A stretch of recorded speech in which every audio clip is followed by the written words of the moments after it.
Le qu'en dira-t-on, on le laisse de côté.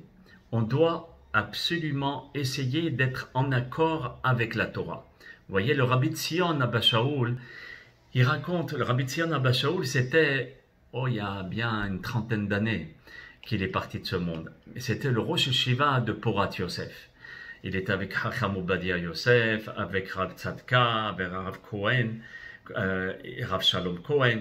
Et lui, le Rabbi Tzion Abba Shaul, il raconte une très belle histoire d'un directeur de banque. Ce directeur de banque, Baruch Hashem, après de nombreuses années, il comprend qu'il faut se rapprocher d'Akadosh Baruch Hu, qu'il faut commencer à faire les mitzvot, etc. Et vraiment, il faisait tout. Mais en évoluant, d'accord, dans la Torah, c'était un homme qui avait grandi dans une société, la société israélienne, qui était complètement laïque. Il a grandi dans un milieu pareil. Tous ses amis, toutes ses connaissances, c'était des gens laïques. Et il avait du mal, ce directeur de banque, à révéler son attachement à la Torah pour ne pas qu'on le critique ou bien qu'on parle de lui, etc., ou perdre des amis. Et il avait honte d'être devenu pratiquant. D'un côté, il comprenait que c'était important, mais de l'autre, il avait honte d'être devenu pratiquant par rapport à ce que je viens de dire, au qu'en dira-t-on, qu'est-ce que vont dire mes amis. Et il gardait le Shabbat en cachette, sans dire à qui que ce soit qu'il fréquentait les synagogues. Et il ne voulait pas montrer maintenant il mangeait cachère. Rien du tout. Il faisait tout, mais absolument tout en discrétion. Et même quand il devait réciter une bracha, il faisait comme ça pour se gratter, il mettait le bras sur sa tête pour essayer de faire la bracha en discrétion. Tout était vraiment caché pour ne pas que ses amis s'aperçoivent que Baruch Hashem, il est dans la Torah. Mais cette situation commençait à lui taper sur le système. C'est très difficile de vivre la Torah de cette manière. Il n'en pouvait plus. Parce que toujours, il était obligé de se cacher par rapport à ce qu'en dira-t-on. Et un jour, ce directeur de banque, il se trouvait dans son bureau. Vous savez, les bureaux, ils sont fumés avec les vitres fumées. Puis le bureau donnait sur le hall de la banque. Et il voit une scène qui considéra que c'était vraiment, véritablement le signe d'Akadosh Baruch Hu. Comme si Hachem lui envoie un signe. Vous savez, Hachem, il nous envoie toujours des signes, mais il faut savoir les décoder.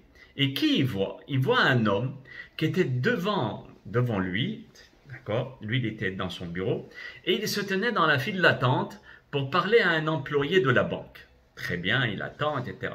Cet homme-là qui attendait, il était vêtu d'un très beau costume, bien repassé, une cravate classe. Vraiment, il avait une prestance incroyable.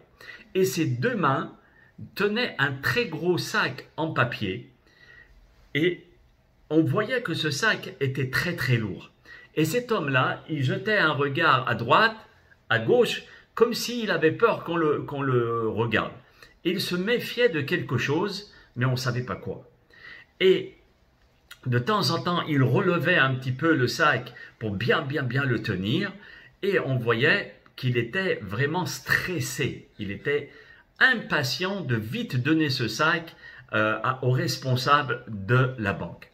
Et à un certain moment, le pauvre, mettez-vous à sa place, miskin, à un certain moment, il avait sûrement fait un mauvais geste, ou bien le sac avait sûrement craqué. Et à ce moment-là, tout est tombé par terre. Le sac et tout le contenant de ce sac. Et qu'est-ce qu'il y avait dans ce sac? Dans une banque, vous avez tout de suite compris qu'est-ce qu'il y avait. Des pièces en or, des pièces précieuses en argent, plein de bijoux. Waouh, une fortune colossale. C'est sûr que toutes les pièces, en tombant, se sont répandues dans le hall de la banque. Et le patron, du moins le directeur de la banque, il regarde la scène. Et il voit cet homme qui entre dans une panique indescriptible. Il devient comme un fou. Il se précipite au sol et il rampe carrément de tous les côtés pour récupérer ses pièces, pour les ramasser, pour les prendre. C'était son trésor. Et il se traînait par terre et sans faire attention, aussi bien à son costume, à sa belle cravate, à sa dignité. Tout dehors, il n'en avait rien à faire. Et au-dessus de tout, et malheureusement, il prononçait des malédictions menaçant les gens qui étaient dans le hall de la banque. Et il disait, quiconque touche mon trésor, je l'insulte, il va avoir affaire à moi. Et il criait et il hurlait comme une bête sauvage. Il était complètement déchaîné. Et le directeur, il voit la scène. C'était pas seulement lui qui était choqué. Même tous les gens qui étaient là, ils étaient tous choqués de ce comportement. Et ça a fait vraiment, mais vraiment réfléchir notre directeur. Il voit maintenant devant lui une scène qu'Akadosh Baruch Hu lui amène, parce que tout vient de lui. Et il voit combien un homme peut faire abstraction de tout ce qui l'entoure et de s'abaisser à un niveau le plus bas et devant tout le monde. Il n'est pas seul, en public comme ça. Et pourquoi? Pour quelques pièces, quelques trésors, qui étaient son trésor, c'est sûr, mais pour quelques pièces, il commence à insulter, à se comporter comme un animal. Et il se dit, regarde-moi ça, lui, il n'en avait rien à faire du candidaton. Il ne se souciait pas de ça. Et notre directeur fait un raisonnement très logique. Il en déduit la chose que vous-même, vous avez compris. Il se dit, regarde-moi ça. Lui, pour quelques pièces, il ne tient compte de personne, ni du regard, ni de ce que les gens vont raconter sur lui.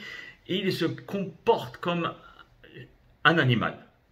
Moi, le directeur qui parle dans sa tête et qui se dit, moi, comment je pourrais pas faire abstraction à l'égard du grand diraton et du regard de mes amis, afin que je puisse me transformer et ne pas avoir honte de ce que je suis, afin que je puisse pratiquer la Torah, mais d'une manière authentique. Vous voyez, le candidaton, parfois, il nous fait faire de grandes, mais de très très grandes bêtises.